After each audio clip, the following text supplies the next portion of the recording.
Hello everybody and welcome to this quick video of myself and Nick Carpenter, and we're going to be looking in more detail at the Yamaha CSG clarinets, and in particular this very beautiful CSG-HL, which is the model that Nick plays and has been playing on for a number of years now. A few years now, yes, yeah, absolutely. Absolutely. So we wanted to just pick out a few specific things that are present from a technical point of view, but also design features and things internally within the clarinet that maybe help the working musician. And Nick's hopefully going to give us some examples of that. So I think let's just deal with the big thing of the visuals, Nick. That Hamilton gold plating. Yeah, I know. Tell me more. Okay, I was deeply sceptical. Yeah. I have to admit, when I first was deeply sceptical. All my, gold. I remember, a few people turning up with gold instruments, and and there was, what's, the usual Mickey taking. Yes, and so I went, when I first tried these out, I remember Yamaha, the chap there, saying, well, come on, we've got these and we've got these. I said, no, I'm not interested in gold. I'm just not interested. I don't need that, And I'll try. So I tried the CSG silvers. I'm an English clarinetist, don't you? That's right. Yes, that's right. I'm very reserved, And I tried that, and I loved the silver ones. They're beautiful instruments, beautiful.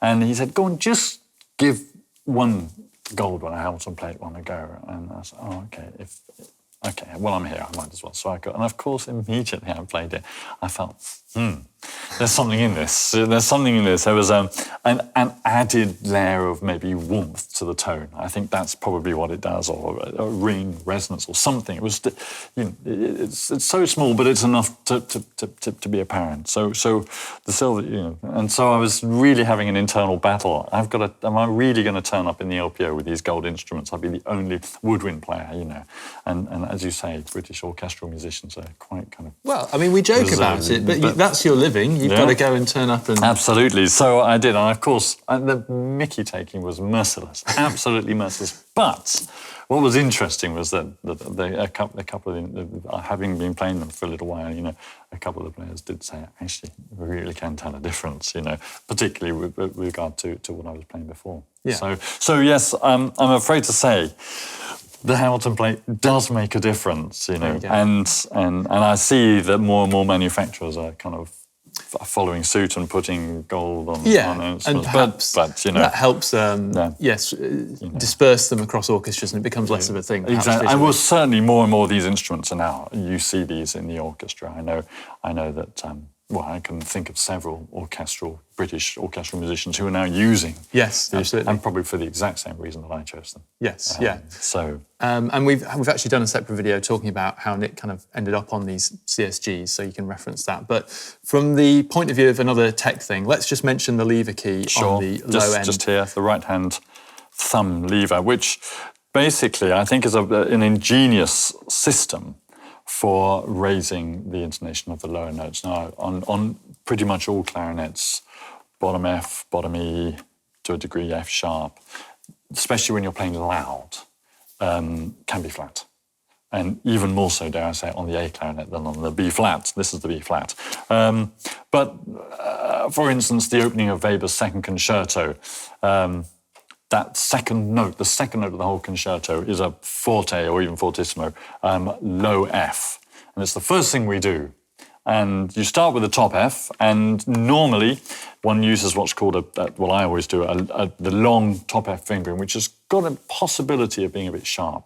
So then to drop 3 octaves and play a flat bottom F, you can really hear that. So that's the instance where this extra thumb vent, the lever, will enable you to play that much more in tune. And what's so brilliant about it is, of course, it's not just confined to the low F. It actually E, F, F sharp, G. If you put that, they all are affected by that, and so it gives you just that possibility to help with the intonation. And that's actually one of the benefits of this particular Yamaha design, because on some other instruments it doesn't allow for that. It's just specific to that E, or you have to operate it with your right hand. And like Nick says, actually operating with the thumb.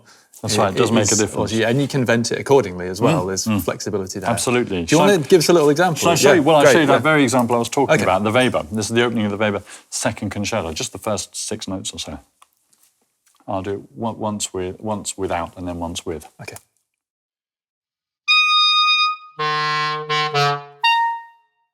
I did that without, and I suppose if you've got a tuning machine, you'd see that bottom F was maybe a little bit under. And now with.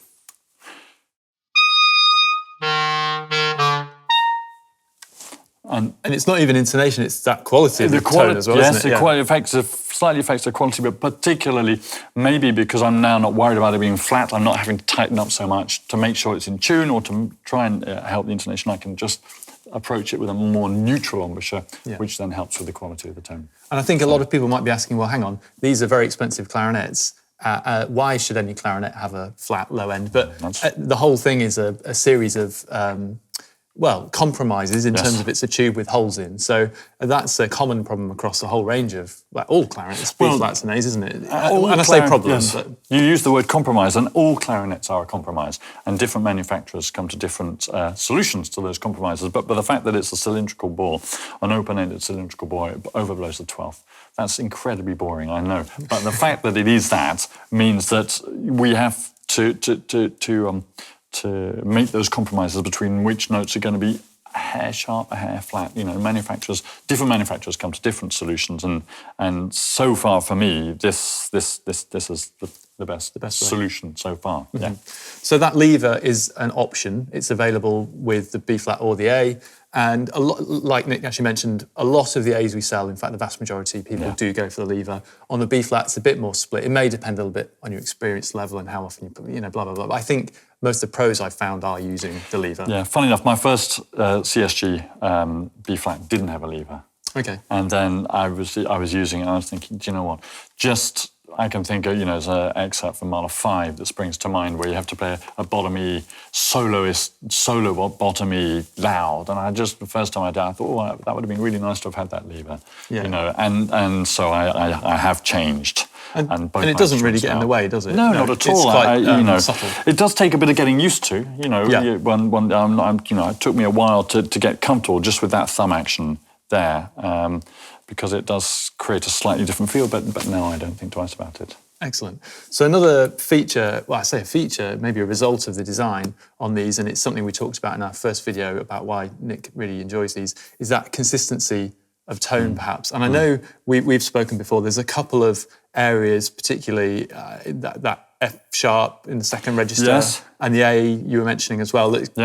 So maybe explain that, because commonly they can be quite bright and pinchy. Yes, they can. It's a good word, pinchy. I've found on all of my previous instruments that F sharp over the break, the A over the break. I don't know why those particular notes, but it doesn't matter whether it's the B flat or the A and what model it is. They always had a kind of a slightly, as you say, pinched quality, a slightly, shouty quality. Mm-hmm. They just lost their warmth. And one of the first things that struck me about the CSGs was the absence of that. There's an enormous solo from The Force of Destiny, but it starts using that F sharp. And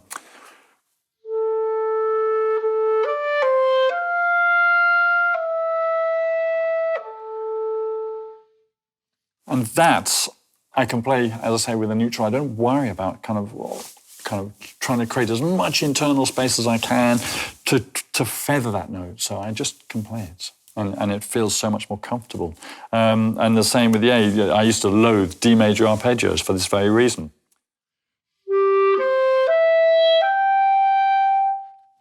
But they seem to sing. Yeah, fantastic. There are a few little tech things they do. The raised tone hole on the C sharp, G sharp, little finger key, and actually the C, G ring there is actually raised as well, which normally on clarinets that's just a cut straight into the body. Yes. So I don't know if that took if it felt strange or you felt. Funny enough, that one didn't take much getting used to at all. It feels quite comfortable. Which I think is a sign of good design, probably. Maybe, exactly, whatever. No, it felt very comfortable just to fingers fall in a very natural position. Yeah.